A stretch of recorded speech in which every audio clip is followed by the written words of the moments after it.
Assalamualaikum warahmatullahi wabarakatuh. Robitu billahi robba wa bi islami dina wa bi muhammadi wa rasulullah.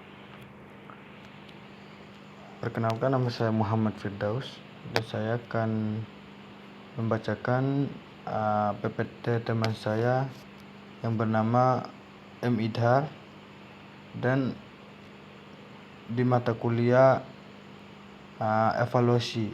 Jadi judul PPT teman saya M. Idhar ini penilaian sikap. Jadi yang pertama itu penilaian sikap. Adapun pengertian sikap adalah merupakan suatu kecenderungan tingkah laku untuk berbuat sesuatu dengan cara, metode, teknik, dan pola terhadap dunia di sekitarnya, baik berupa orang-orangnya maupun berupa objek-objek tertentu. Sikap mengacu pada perbuatan dan perilaku seseorang, tetapi bukan semua perbuatan identik dengan sikap-sikap orang. Kecenderungan tertindak berdeskripsi, berpikir, dan merasa menghadapi objek, ide, situasi, atau nilai-nilai. Sikap bukan perilaku, tapi merupakan kecenderungan bertindak, berekspresi, berpikir. Maka sikap mempunyai daya pendorong. Sikap bukan hanya rekaman selalu, tetapi juga memilih seseorang untuk menghindari yang tidak suka serta yang dia sukai.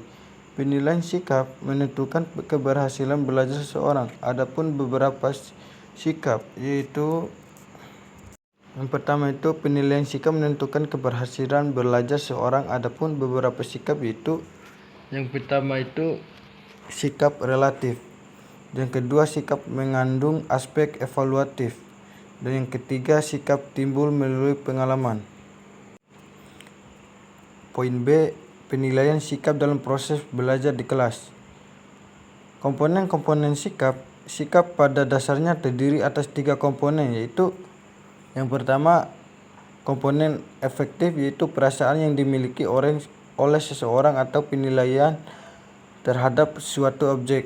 Dan yang kedua komponen kognitif adalah kepercayaan atau keyakinan seseorang mengenai objek. Dan yang ketiga komponen konatif adalah kecenderungan untuk berperilaku atau berbuat dengan cara-cara tertentu yang berkenaan dengan kehadiran objek sikap.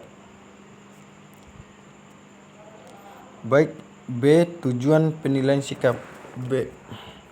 Untuk mendapat umpan balik, feedback baik bagi guru maupun siswa sebagai dasar untuk memperbaiki proses belajar mengajar, dan mengadakan program perbaikan bagi anak didiknya untuk mengetahui tingkat perubahan tingkah laku anak didik yang dicapai, antara lain berperilaku sebagai